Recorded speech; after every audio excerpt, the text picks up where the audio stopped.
So high everyone, day number 1 TCS NQT on campus hiring शुरू हो चुका है। आज डे 1 था, एनालिसिस करेंगे। काफी ज्यादा चेंजेस देखने को मिले एग्जाम के अंदर।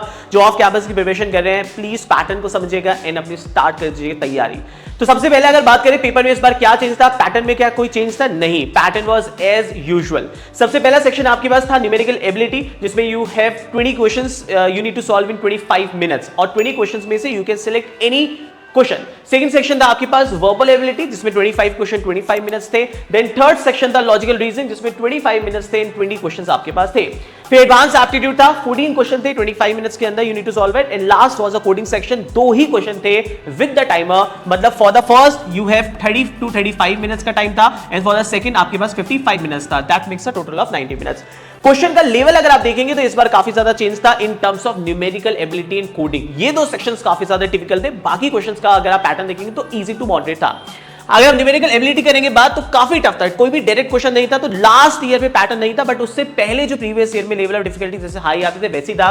सो आउट ऑफ 20 अगर आपने कहीं ना कहीं 7 से लेके 10 तक, मतलब 7 से लेके कुछ भी आपने प्लस किया हुआ है, इसका मतलब आपके सेफ अटेम्प्ट्स मुझे लगता है 7 to 10 प्लस अगर आप कर रहे हो, दैट मींस आपका कट ऑफ 100% क्लियर हो जाएगा। Logical reasoning was the easiest pass, मतलब ये आपके पास मॉडरेट टू डिफिकल्ट है आपके पास। Logical was the easiest part. तो अगर आपने 20 में से मैं मान के चल रहा हूं कि आपने लेट्स सपोज 13 या 15 से प्लस कुछ भी अगर आपका नंबर जा रहा है, इसका मतलब आपकी कट ऑफ आराम से क्लियर हो जाएगा और ये आपको ओवरऑल कट ऑफ भी निकालने का टाइम देगा। Verbal ability again it was easy to moderate बोल सकता हूं, क्योंकि थोड़ा सा लेंथी हो सकता है। अगर आपने प्रैक्टिस नहीं किया, मॉक टेस्ट नहीं दिया, आपने बेसिक्स नहीं देखा हुआ, तो लेंथी हो सकता है। आउट ऑफ 25 कहीं एक्सपेक्टेड आपके पास मान के चलिएगा 14 प्लस, क्योंकि इस वजह से थोड़ा वो भी ले रहा हूं, क्योंकि इंग्लिश के अंदर बहुत बार क्या होता है, क्वेश्चंस आपको समझ लगता तो आपने सही किए बट कई बार रॉन्ग भी हो जाते हैं। सो ये फाउंडेशन के हिसाब से अगर आपने न्यूमेरिकल में 7 भी किए हैं तो आई थिंक आपकी कट ऑफ क्लियर हो जानी चाहिए, और ये कम भी जा सकती है, थोड़ा सा 1-2 नंबर आगे पीछे भी रह सकता है। लॉजिकल रीजनिंग 13 अगर आप 13 to 15 अगर आपने किए इन द सेफ जोन, और अगर आपने वर्बल एबिलिटी में 14 समथिंग प्लस किया हुआ है तो you are in the safe zone. Advance aptitude की बात करूंगा, ये इजीएस्ट पार्ट था आउट ऑफ, मैं आपको सच बताऊं, और ज्यादा फोकस इसमें लॉजिकल रीजनिंग के अंदर था। सो आउट ऑफ 14 अगर आपने किसी ने भी यहां पे मैं मान के चल रहा हूं कि 7 या आपके पास 7 to 9 प्लस, 7 से 9 प्लस के अराउंड किया हुआ है, आप बहुत सेफ जोन के अंदर हो।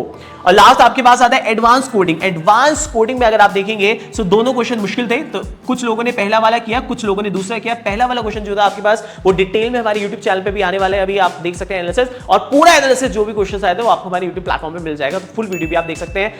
अपने जूनियर्स को जरूर दे दीजिएगा कि भाई प्रिपरेशन अगर टाइमली करोगे तभी इस एग्जाम को निकाल पाओगे। अगर आप चाहते हो कि 10 दिन के अंदर कोई एग्जाम नहीं निकलेगा, तो प्लीज थोड़ा टाइम के साथ अच्छे से प्रिपरेशन करके जाना, तो एग्जाम जरूर निकलेगा। All the very best guys, thank you.